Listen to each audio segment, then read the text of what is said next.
Harish commerce में आपका स्वागत है। इसके पहले जो लेक्चर था, वीडियो था, उसमें आपने देखा होगा कि हमने डिस्कशन किया था डेवलपमेंट ऑफ अकाउंटिंग पे। अब उसके बाद अब जब सिलेबस में आगे बढ़ेंगे तो आपको सिलेबस में दिखेगा डेफिनेशन ऑफ अकाउंटिंग। तो डायरेक्ट डेफिनेशन पे जाने से पहले हम अकाउंटिंग की मीनिंग को समझ लेते हैं। अगर अकाउंटिंग को मीनिंग को समझ लेते हैं तो डेफिनेशन समझने में आसानी होगी, और फिर डेफिनेशन क्या होता है उसको भी देखेंगे। तो देखते हैं अकाउंटिंग में डेफिनेशन या परिभाषा क्या है। The definition of accounting is the combination of these 6 things. It means accounting includes these 6 things in its meaning. तो देखते हैं वन बाय वन क्या है। तो सबसे पहले है आइडेंटिफाइंग। आइडेंटिफाइंग का मतलब पहचानना।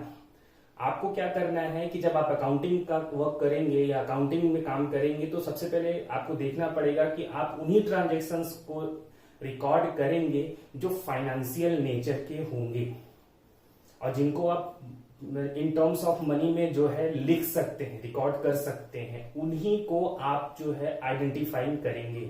बहुत सारे ऐसे इवेंट्स होते हैं या ट्रांजैक्शंस होते हैं जो बिजनेस के लिए बहुत ज्यादा जरूरी तो होते हैं, लेकिन उनको आप इन टर्म्स ऑफ मनी जो है नहीं कर सकते, मनी में नहीं ला सकते, इन टर्म्स ऑफ मनी नहीं लिख सकते, तो उसको आप फिर यहाँ अकाउंटिंग में एंट्री उसकी नहीं कर सकते। जैसे मान के चलिए अगर आपके बिजनेस में आपका जो है बहुत ही वफादार मैनेजर था, बहुत ही ऑनेस्ट था, बहुत लॉन्ग उसको एक्सपीरियंस था, लेकिन वो छोड़कर चला जाता है, वो जो है आपका इंटेग्रिटी, बिजनेस इंटेग्रिटी छोड़कर चला जाता है, तो उससे क्या होगा कि आपको नुकसान तो बहुत है, लेकिन आप उसको जो है इन टर्म्स ऑफ मनी जो है उसको मेजर नहीं कर सकते, इसलिए आप उसको रिकॉर्ड नहीं कर सकते। तो आपको ध्यान क्या देना है कि जो transactions in terms of money होंगे और फाइनेंशियल नेचर के होंगे उसी को आप जो है आइडेंटिफाई करेंगे। अब आइडेंटिफाई करने के बाद क्या करेंगे आप, उसके बाद सेकंड नंबर पे आता है रिकॉर्डिंग करना। जैसे ही आपने जो है सारे ट्रांजैक्शंस में से आपने फाइनेंशियल नेचर के ट्रांजैक्शंस को अलग कर लिया, उनको आइडेंटिफाई कर लिया, अब आप रिकॉर्ड करेंगे। तो आप रिकॉर्ड कहां करेंगे? तो आपके पास दो ऑप्शन है। अगर आपका बिजनेस छोटा है, स्मॉल है, तो आप जर्नल में एंट्री कर सकते हैं, रोजनामचा में लिख सकते हैं। अगर आपका बिजनेस बड़े स्तर का है तो जर्नल में एंट्री करना थोड़ा सा प्रॉब्लम क्रिएट करेगा। क्या क्रिएट करेगा कि आपका अगर बिजनेस बड़ा है तो आपके ट्रांजैक्शंस भी बहुत ज्यादा होंगे, और ट्रांजैक्शन बहुत ज्यादा होंगे तो जर्नल में एंट्री करेंगे तो हजार एंट्री करनी पड़ेगी आपको, जो कि लेंथी प्रोसेस होगा। तो इन दैट केस हम क्या करेंगे, हम जो है जो जर्नल की सब्सिडरी बुक है, purchase book, sales book, purchase return book, sales return book, bills receivable book, bills payable book, cash book and at last journal proper, ये 8 जो सब्सिडरी बुक्स हैं जर्नल की, उसमें हम एंट्रीज करेंगे अगर हमारा बिजनेस इंटेग्रिटी बड़ा है। तो ये हो गया रिकॉर्डिंग का काम। अब रिकॉर्डिंग करने के बाद हम नेक्स्ट जब ऑप्शन पे जाएंगे तो नेक्स्ट हमारे क्या है, क्लासिफाइंग, यानी वर्गीकरण करना।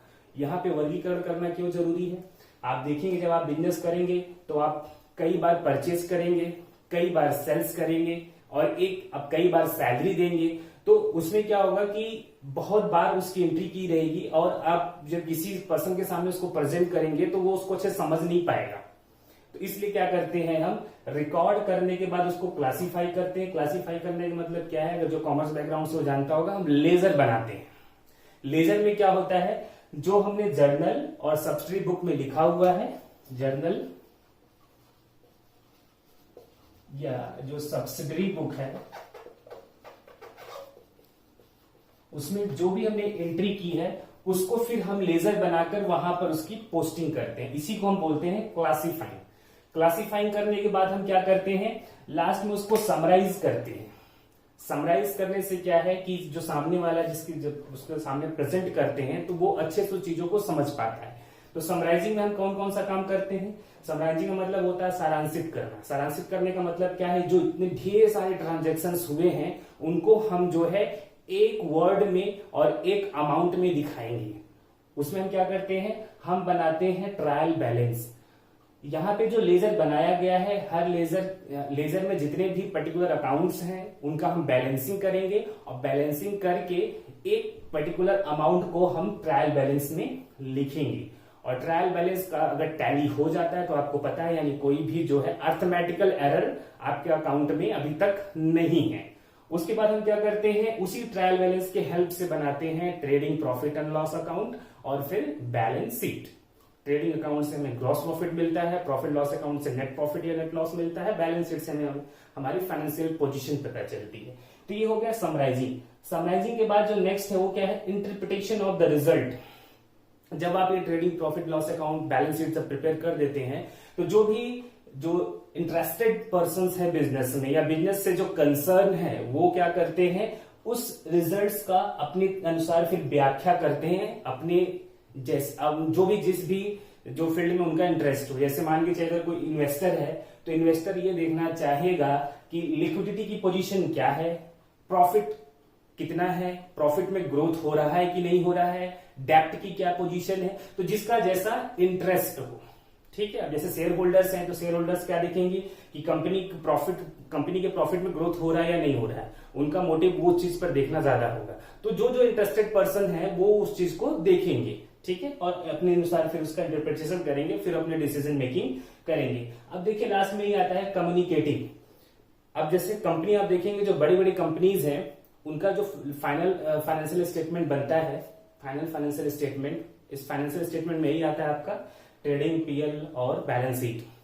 तो ये जो फाइनेंशियल स्टेटमेंट बनता है और फिर ऑडिटिंग होती है, तो जो ऑडिटर की रिपोर्ट है वो हर कंपनी का जनरल मीटिंग होता है।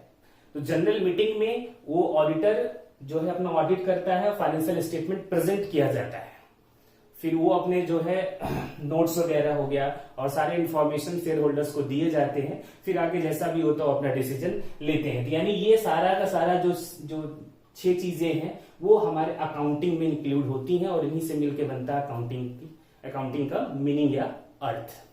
ठीक है, अब आगे मीनिंग देखने के बाद हम आएंगे परिभाषा पे। परिभाषा होता क्या है, डेफिनेशन होता क्या है।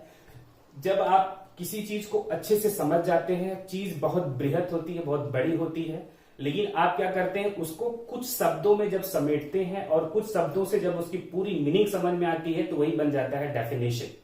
तो डेफिनेशन में देखेंगे तो डेफिनेशन क्या, बहुत सारे डेफिनेशंस हैं, लेकिन हम जो रिलेवेंट डेफिनेशंस हैं उसको लिए हैं। तो सबसे पहले देखिए हम शॉर्ट डेफिनेशन, जिसको आप हमेशा याद रख सकते हैं और लिख सकते हैं। तो डेफिनेशन क्या है रॉबर्ट एंथोनी का, accounting is a language of business. Accounting क्या है, बिजनेस का लैंग्वेज है। In a language in which business communicate with others is accounting. यानी व्यवसाय का भाषा ही क्या है, लेखांकन है। नेक्स्ट देखिए क्या है, स्मिथ और एसबर्नी का जो डेफिनेशन है वो काफी रिलेवेंट और बहुत अच्छा है, सारी चीजें इसमें इंक्लूड है। तो देखते हैं। तो accounting is the science of recording. तो सबसे पहले समझिए साइंस ऑफ द रिकॉर्डिंग, यानी यही समझ में आएगा अकाउंटिंग क्या है, साइंस है। ठीक है, यानी आप जो कुछ भी रिकॉर्ड करेंगे उसको क्या है, साइंटिफिक है। उसके बाद क्लासिफाइंग, साइंटिफिक तरीके से आप उसको क्लासिफाइंग करेंगे। उसके बाद किसको क्लासिफाइंग और आप रिकॉर्ड करेंगे, business transaction and events. Transaction क्या होता है, इवेंट क्या होता है, उसको देख लेते हैं, क्योंकि आप रिकॉर्डिंग क्लासिफाइंग तो समझ गए हैं, यहां पर समझा दिया गया है। तो ट्रांजैक्शन और इवेंट्स क्या होते हैं। तो ट्रांजैक्शन देखिए क्या है, ट्रांजैक्शन से जब भी कोई ट्रांजैक्शन जो है बिजनेस में होता है तो उससे उसके फाइनेंशियल पोजीशन में चेंज आता है। जब भी कोई ट्रांजैक्शन होगा बिजनेस में तो बिजनेस के फाइनेंशियल पोजीशन में चेंज आएगा। फाइनेंशियल पोजीशन में चेंज आने का मतलब क्या है, उसका कैपिटल घटेगा या बढ़ेगा, उसकी लायबिलिटी घटेगी या बढ़ेगी, या उसका एसेट घटेगा या बढ़ेगा, इसी को बोलते हैं ट्रांजैक्शन। और जो ट्रांजैक्शन का रिजल्ट होता है वो होता है इवेंट। जैसे मान के चलिए हमने गुड्स जो है परचेज किया 1 लाख रुपीज का, ये हमारा ट्रांजैक्शन हो गया।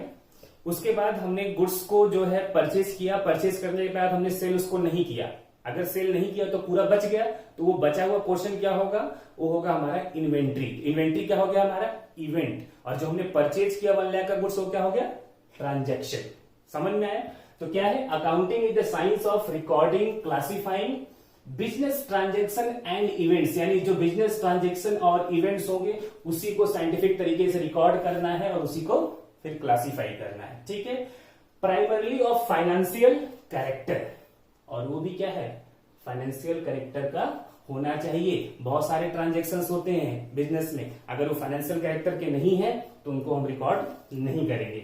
ठीक है, and the art of making significant summarise. Summarise मतलब वही आपको पता है, art of making significant summarise analysis and interpretation of those transaction and events and communicating the results to the person who must make decisions और form judgment. तो आप क्या देख रहे हैं यहाँ पे, art of making significant summarising करना है, और ये क्या है, आर्ट है, हर कोई इसको नहीं कर सकता, दिस इज आर्ट। तो समझ में आ गया कि अकाउंटिंग साइंस और आर्ट दोनों है। साइंस किस मामले में है, रिकॉर्डिंग और क्लासिफाइंग के मामले में है, आर्ट किस मामले में है, समराइजिंग और एनालिसिस के मामले में है। तो समराइज में आपको पता है वही ट्रायल बैलेंस बनाते हैं हम, और ट्रेडिंग प्रॉफिट लॉस अकाउंट और बैलेंस शीट प्रिपेयर करते हैं, फिर उसका एनालिसिस करते हैं।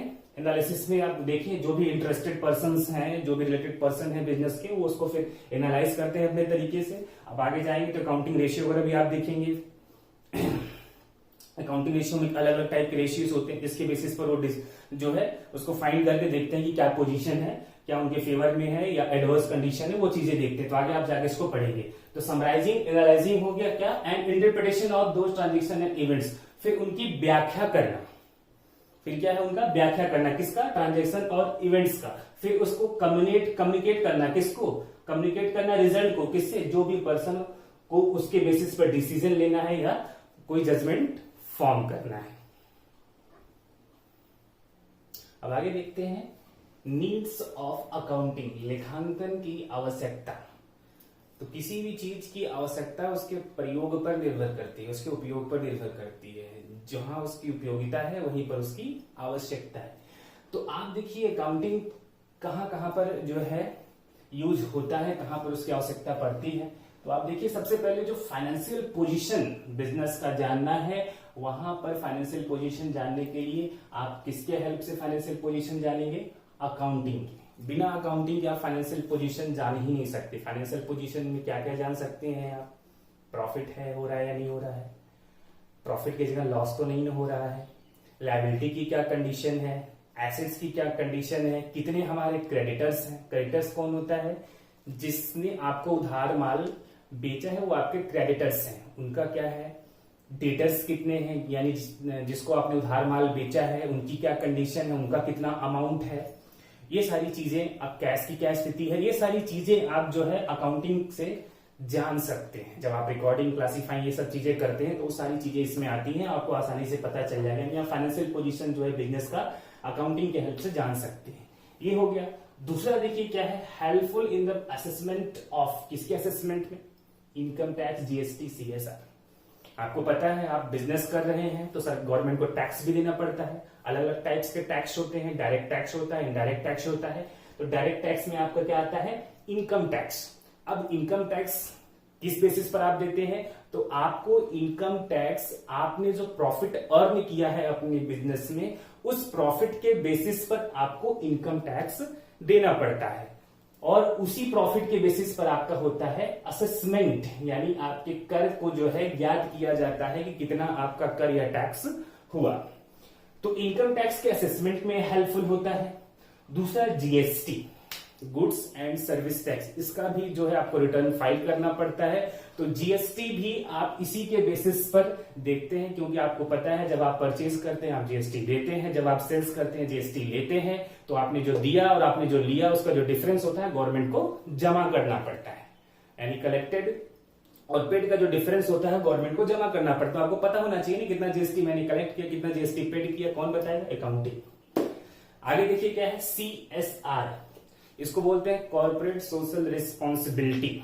सीएसआर क्या है, गवर्नमेंट ने रिसेंटली भी प्रोविजन किया है कि जो बड़ी बड़ी कंपनियां हैं या जो कंपनी है उनको अपने प्रॉफिट का एक सर्टेन परसेंटेज जो है सोसाइटी पर एक्सपेंस करना पड़ेगा। ठीक है, जैसे आप देखते होंगे कहीं प्राइमरी स्कूल में गए तो आपको जो एसबीआई का नाम लिखा हुआ वाटर कूलर दिख गया, पंखा दिख गया। तो एसबीआई ये सब क्यों दे रही है।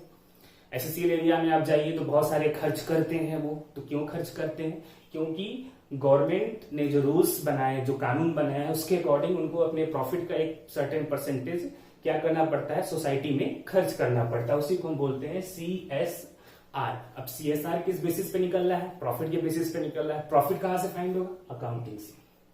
आगे देखिए क्या है, थर्ड है accepted as a proof in the court of law. जब बात डिस्प्यूट की आएगी, विवाद की आएगी, आप जाएंगे कोर्ट में, तो कोर्ट में जो प्रूफ होगा वो किस बेसिस पर प्रूफ होगा, आपकी अकाउंटिंग के बेसिस पर प्रूफ होगा। और अकाउंटिंग कौन सा, ये डबल एंट्री सिस्टम पे जो बेस्ड है, जिसमें आप रिकॉर्डिंग क्लासिफाइंग जो चीजें सीख रहे हैं, वो वाली अकाउंटिंग। ये नहीं जैसे आप जाते हैं किराने की दुकान में, आपने 10 रुपए का जो सामान लिया, अगर पैसा नहीं दिया, अपने जगह लिख लिया 10 रुपए, आपका नाम लिख दिया, ये एक्सेप्टेबल नहीं है। आपका अकाउंटिंग इस फॉर्म में होना चाहिए, डबल एंट्री सिस्टम के फॉर्म में होना चाहिए। अगर उस तरह से आपने अपनी अकाउंटिंग मेंटेन की है, कल को कोई डिस्प्यूट होगा तो आप कोर्ट ऑफ लॉ में जा सकते हैं। कोर्ट ऑफ लॉ में कोर्ट आपकी अकाउंटिंग को देखिएगी, अगर अकाउंटिंग उस बेस पे, तभी वो एज अ प्रूफ एक्सेप्ट होगा। चलिए अब आगे देखते हैं ऑब्जेक्टिव ऑफ अकाउंटिंग। सिलेबस में आगे देखेंगे तो आपको टॉपिक मिलेगा ऑब्जेक्टिव ऑफ अकाउंटिंग, यानी लेखांकन के उद्देश्य, यानी लेखांकन की क्या ऑब्जेक्टिव्स है, हम क्यों लेखांकन यानी अकाउंटिंग का यूज करते हैं। तो सबसे पहले क्या है, to keep systematic record of business transaction. Accounting में जब आपको रिकॉर्ड करने के लिए यानी लिखने के लिए जो रूल्स दिए गए हैं, जो सिस्टम दिया गया है, वो बहुत ही क्या है, सिस्टमैटिक है। अगर आपको सिस्टमैटिक अगर रिकॉर्ड रखना है तो अकाउंटिंग से बेस्ट कुछ भी नहीं। लिख तो हम कुछ कैसे भी सकते हैं, हम कोई आया उसके नाम से लिख दिए भाई चल इसको 10 रुपए का माल बेचे, किसी का उधारी लिख दिए, किसी को दिए कहीं कुछ लिख दिए, तो लिख तो हम सकते हैं, जान भी सकते हैं, समझ भी सकते हैं, लेकिन वो सिस्टमैटिक नहीं होगा। सिस्टमैटिक रखना है तो हमें अकाउंटिंग का यूज करना होगा, यानी अकाउंटिंग अपने जो सिस्टमैटिक रिकॉर्डिंग है उसके जो है ये उसको फुलफिल करता है। अब आगे देखते हैं दूसरा क्या है, टू कैलकुलेट द प्रॉफिट और लॉस। अगर आपको प्रॉफिट और लॉस कैलकुलेट करना है तो आपको अकाउंटिंग करना ही पड़ेगा। बिना अकाउंटिंग के आप अपना प्रॉफिट या लॉस कैलकुलेट ही नहीं कर सकते। न प्रॉफिट लॉस कैलकुलेट कर सकते हैं, न ही अपना फाइनेंशियल पोजीशन जान सकते हैं। फाइनेंशियल पोजीशन कैसे पता चलता है, बैलेंस शीट बना के पता चलता है। बैलेंस शीट आप बनाएंगे तो आपको अपना फाइनेंशियल पोजीशन पता चलेगा। तो फाइनेंशियल पोजीशन और प्रॉफिट लॉस निकालने के लिए, जानने के लिए आपको जो है अकाउंटिंग का यूज करना ही पड़ेगा, यानी अपने ऑब्जेक्टिव को ये फुलफिल करता है। और देखिए क्या है, to know the exact reason leading to net profit और नेट लॉस, यानी शुद्ध लाभ या हानि के लिए सही कारणों को जानने के लिए। आप शुद्ध लाभ हुआ या शुद्ध हानि हुई, हानि की बात करते हैं तो हानि हमें किस कारण से हुआ। तो जब आप अकाउंटिंग रखे हैं, सारा रिकॉर्ड आपके पास है, आपको पहले कुछ वर्षों से जो है कंटिन्यू लाभ हो रहा है, तो इस वर्ष हानि हुई, तो आप जब रीजंस के पीछे जाएंगे तो आपके पास सारा रिकॉर्ड उपलब्ध है और आप ये पता कर सकते हैं कि एक्चुअल रीजन क्या था। जैसे मान के चलते हैं कि इस साल हानि होने का जो कारण है वो क्या था कि गोडाउन में जो है आग लग गया था, और गोडाउन में आग लग जाने के कारण जो है हमें हानि हुई। और हानि क्यों उठानी पड़ी, क्योंकि हमने गुड्स को इंश्योर्ड नहीं कराया था। इंश्योरेंस न कराने के कारण क्या हुआ, सारा माल जल गया और हमें बहुत बड़ी हानि हुई। इसी वजह से पिछले गत वर्षों में बहुत सारे लाभ तो हुए, बहुत वर्षों में लाभ हुए, लेकिन इस वर्ष बहुत बड़ी हानि हुई। तो आपको रीजन पता चल गया। देखिए नेक्स्ट क्या है, to prevent and detect errors and frauds. अगर आप अकाउंटिंग रख रहे हैं, डबल एंट्री सिस्टम के बेसिस पे रख रहे हैं, तो अगर कहीं से कोई भी त्रुटि होती है या कोई भी फ्रॉड करता है तो वो बाद में डिटेक्ट हो जाता है। जैसे मान के चलिए आप जर्नल में कोई एंट्री कर रहे हैं, यानी रोजनामचे में कोई भी प्रविष्टि आप कर रहे हैं, अगर आपने रूल्स रेगुलेशन को फॉलो नहीं किया, आपका कॉन्सेप्ट क्लियर नहीं है और आपने एंट्री जो करना था वो न करके कुछ और कर दिया, तो बाद में क्या होगा कि आपके ट्रायल बैलेंस पर उसका इफेक्ट पड़ सकता है। यानी आपका ट्रायल बैलेंस क्या होगा, टैली नहीं करेगा, और टैली नहीं करेगा तो वही बताएगा कि कहीं न कोई त्रुटि है, और उस त्रुटि को आप बाद में डिटेक्ट करेंगे और फिर बाद में सुधार करेंगे। तो आपके सिलेबस में भी है रेक्टिफिकेशन ऑफ एरर्स, तो आप वहां पर देखेंगे कि गलती पकड़ाई और फिर कैसे उसको सुधारा गया। फ्रॉड्स को कैसे रोकता है, तो आप देखेंगे आप जब भी कोई एंट्री करते हैं तो आप उस एंट्री को बाउचर के बेसिस पर ही करते हैं। जैसे अगर आप अकाउंटेंट हैं और आपको बोले कि ये एंट्री कर लो, तो किसी के कहने पर आप एंट्री नहीं करेंगे, भले वो कंपनी का मालिक ही क्यों ना हो। आपको उसके लिए चाहिए पर्टिकुलर बाउचर। जब तक आपको बाउचर नहीं मिलेगा, बाउचर वही रसीद, तब तक आप अपने यहाँ कोई भी एंट्री नहीं करेंगे। अब बाउचर कैसे आता है, जैसे मान लीजिए कोई कैश पेमेंट हुआ, तो कैश पेमेंट जब होगा तो वहां पर जब बाउचर बनेगा तो उसमें लिखा रहेगा 5 लाख। तो कैशियर जब 5 लाख का पेमेंट करेगा, 5 लाख का बाउचर काटेगा, तो क्या धोखाधड़ी होगी? नहीं होगी। तो इससे क्या होता है कि हम फ्रॉड्स और एरर्स एरर्स को हम डिटेक्ट कर सकते हैं, फ्रॉड से हम प्रिवेंटिव हो सकते हैं, यानी फ्रॉड से हम बच सकते हैं। ठीक है, तो आज के लेक्चर में हमने क्या क्या देखा? डेफिनेशन देखा, मीनिंग, डेफिनेशन, उसके बाद नीड्स, फिर ऑब्जेक्टिव्स। तो ये सारे टॉपिक्स हो गए। फिर आगे नेक्स्ट लेक्चर में फिर हम आगे सिलेबस के अकॉर्डिंग बढ़ेंगे। Thank you.